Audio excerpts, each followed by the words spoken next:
Piyasada insanların çoğu bilgi eksikliğinden değil, psikoloji yüzünden para kaybediyorlar. Çünkü fiyat yükselirken cesaret artıyor, fiyat düşerken akıl değil korku çalışıyor. Az sonra en kritik noktayı söyleyeceğim. Yatırımcıyı batıran şey çoğu zaman kötü hisse değil, kötü zamanlamayı üreten kötü psikolojidir. Merhaba sevgili abonelerim. Bu videoda konumuz yatırımcılar neden sürekli tepeden alıp dipten satıyor ve bu döngü nasıl oluşuyor? Çünkü piyasada çok sık gördüğümüz bir sahne var. Bir varlık yükselirken herkes onu konuşmaya başlıyor. İlgi artıyor, özgüven artıyor, sosyal medya doluyor, haber akışı güçleniyor. İnsanlar o noktada kendini geç kalmış hissediyor ve alıma yöneliyor. Sonra piyasa bozuluyor, fiyat düşüyor, panik başlıyor. Aynı insanlar bu kez zarar büyümeden çıkmaya çalışıyor ve sonuç şu oluyor: tepede alım, dipte satış ve işin en ilginç tarafı şu: bunu yapan insanlar çoğu zaman aptal değil, sadece insani reflekslerle hareket ediyorlar. Bu videoda 3 şeyi netleştireceğim. Yatırımcıyı tepede alıma iten psikoloji ne? Dipte satış yaptıran ana korku ne? Bu döngüyü kırmak için hangi düşünce yapısı gerekli?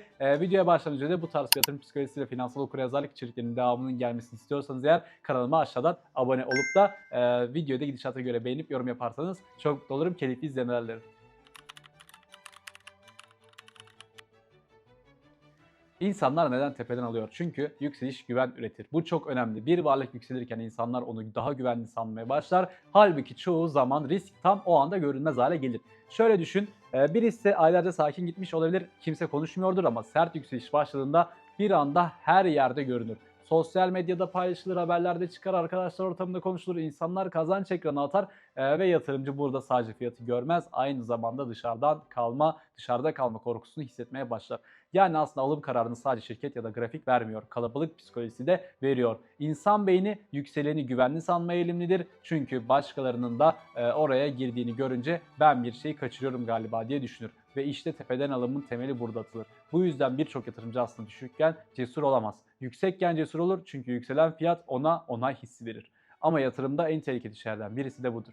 Onay hissettiğin yerde riskin azaldığını sanmak, halbuki bazen tam tersi olur. Kalabalık rahatladıkça risk görünmezleşir.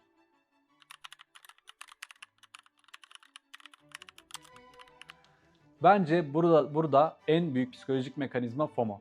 Yani kaçırma korkusu. FOMO'nun etkisi çok basit ama çok güçlü. İnsan şunu düşünmeye başlıyor: herkes kazanıyor, ben dışarıda kalıyorum. Nasıl yapmam lazım? Şimdi girmezsem daha da yükselecek, bir daha böyle fırsat gelmez. Ben yine geç kaldım. Şimdi bakın, bu cümleler mantıklı gibi gelebilir ama bunlar çoğu zaman analiz cümlesi değildir. Bunlar baskı cümlesidir. Psikolojik olarak reflekstir ve yatırımcı burada şunu karıştırıyor: fırsat ile aceleyi. Halbuki aceleyle alınan kararların çoğu fırsat değil, stres ürünüdür. FOMO seni varlığın kendisi değil, kaçırma hissine tepki vermeye iter. Bu yüzden alım yaptığında aslında şirketi değil, o anki psikolojik baskıyı satın almış olursun ve çok kritik bir noktalar: FOMO ile girilen işlemde giriş noktası genelde mantıklı değil, hızla belirlenir. Bu da seni daha kırılgan hale getirir. Çünkü küçük bir geri çekilmede bile rahatsız olmaya başlarsın. Neden? Çünkü zaten sağlam zeminde girmedin. Korkuyla girdin. O yüzden bence yatırımcının kendi sorması gereken soru şu: ben bunu gerçekten analiz eğitimi için mi alıyorum, yoksa geç kaldığım, hissettiğimi için mi alıyorum? Bu soru tek başına bile birçok hatayı azaltır. Burada kendi analizinizi yapmanın öneminden bahsediyorum.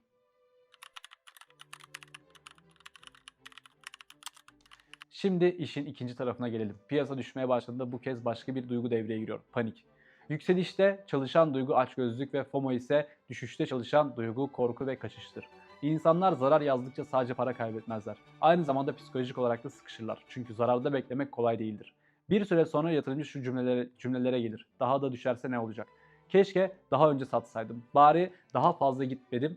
Ee, Ve bu gibi böyle bari daha fazla yükselmeden, zarar etmeden çıkayım tarzı, hani böyle stresli, yani bu yeter ki bu stres bitsin. İşte dipten satışın ana motoru budur. Stresi sonlandırma isteği, yani birçok yatırımcı dipte sattığında aslında mantıklı bir karar verdiğini sanır. Çünkü o anki refleksi o onlara daha makul gelir. Ama çoğu zaman yaptığı şey zarar yönetmek değil, acıdan kaçmaktır ve burada çok kritik bir psikolojik gerçek var. İnsan beyni kazançtan aldığı hazdan çok zararda duyduğu acıya tepki verir. Bu yüzden zararda kalmak çoğu yatırımcı için objektif analiz yapmayı zorlaştırır. Düşüş büyüdükçe yatırımcı şirketi, sektörü ya da büyük resmi düşünemez hale gelir. Çünkü o an korkuyordur. Tek düşündüğü şey budur: bu iş ne zaman bitecek? Dipte satışın sebebi de tam olarak budur. İnsan zararı büyütmekten değil, o duyguyu taşımaktan yorulur. Burada da yorulmamak için güvenle analizlerinizi yapıp güvenle takip etmeniz lazım.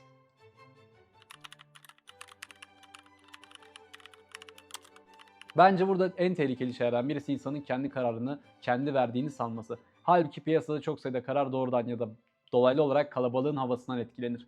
Yükselişte herkes iyimser olur, düşüşte herkes karamsar olur. Bir süre sonra yatırımcı kendi fikriyle değil, ortamın sesiyle düşünmeye başlar. Yükselişte çevresinde herkes şunu söyler: daha yeni başlıyor, bu daha hiçbir şey, bunun kaçıran üzülür. Düşüşte ise bu kez tam tersi duyulur: bu iş bitti, daha çok düşer, buradan çıkmayan yanar. Yani yatırımcı tek başına piyasayla mücadele etmiyor, aynı zamanda sosyal baskıyla da mücadele ediyor maalesef ve insan doğası gereği yalnız kalmayı sevmez. Özellikle finansal karar verirken kalabalığın dışında kalmak çok zordur. Bu yüzden yatırımda en zor işlerden biri şudur: herkes rahatken temkinli kalmak, herkes korkarken sakin kalmak kolay değildi. Ama asıl fark yaratan şey şudur: çünkü kalabalık psikolojisi seni en çok tam yanlış zamanda ikna eder, tepede daha çok gider der, dipte her şey bitti der ve yatırımcı bu iki cümle arasında savrulur durur. Burada da sizin kendi görüşlerinizin önemi artıyor. Bu arada içeriklerimi YouTube'dan yapmıyorum, sadece Instagram'dan da bu tarz şeyleri paylaşıyorum ve X hesabımdan da TikTok'tan da anlık olarak bunları paylaşabiliyorum. Bu yüzden de orada da çerez içeriklerim mevcut. Oradan da takip ederseniz eğer günlük hayatta sizlere bunları kendinize hatırlatmanızı sağlar.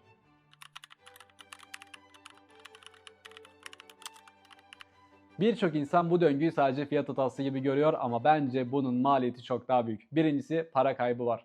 Bu zaten görünür taraf. İkincisi, özgüven kaybı var ve bu sizin piyasadaki geleceğinizi etkileyecek bir şey. İnsan birkaç kez aynı hata yaptığında kendi olan güveni de sarsılıyor.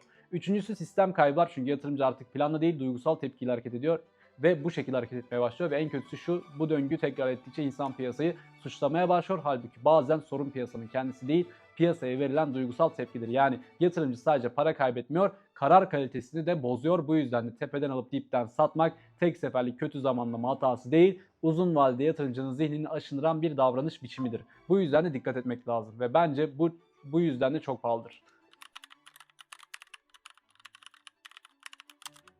Şimdi en önemli yere geldik. Bu döngüyü kırmanın yolu duyguyu sıfırlamak değil, duygu varken sistem kurmak. Çünkü kimse tamamen duygusuz yatırımcı olamaz. Ama sistemli yatırımcı olabilir ki zaten önemli olan da bu. Ben burada 3 şeyin çok önemli olduğunu düşünüyorum. Birincisi, önceden senaryo kurmak, yani almadan önce neden aldığını, hangi koşulda ekleme yapacağını ve hangi koşulda da çıkacağını yazmak.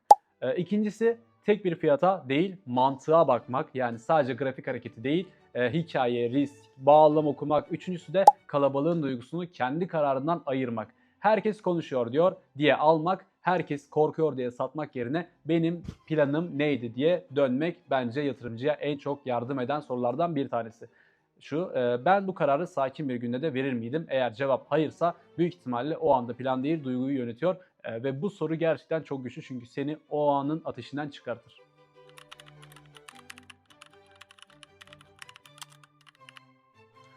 Peki ya ben nasıl düşünüyorum? Ben piyasada yükseliş gördüğümde önce şunu soruyorum: ben fırsatı görüyorum. Evet, tamam, okey, gördüm. Yoksa sadece geç kaldım mı hissediyorum?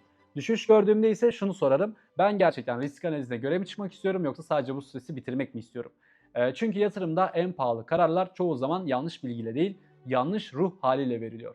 Benim için burada ana mesele şu olurdu: kararı ekrana değil, bakarken değil, ekrandan bir adım geri çekilip vermek. Çünkü yatırımda bazen en büyük kazanç hemen işlem yapmak değil, hemen tepki vermemektir. Ve bence bu videonun en güçlü cümlesi de şu olacak: İnsanlar çoğu zaman tepede alıp dipte satmaz, kalabalığın duygusunu alıp kendi korkusunu satar. Bu da çok önemli bir sözdür benim için. Bu yüzden de buna dikkat etmekte de fayda var.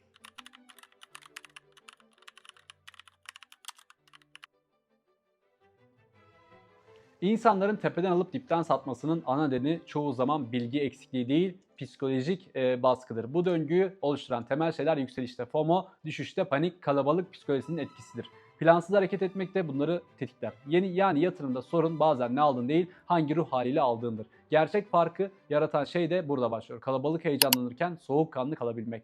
Kalabalık korkarken planına dönebilmek. Şimdi yorumlarda senden şunu merak ediyorum: sence yatırımcıyı daha çok hangisi bozuyor? FOMO mu, panik mi? Bu video kamuya açık, resmi veriler ve genel piyasa mantığıyla hazırlanmış bilgilendirme amaçlı bir yorumdur.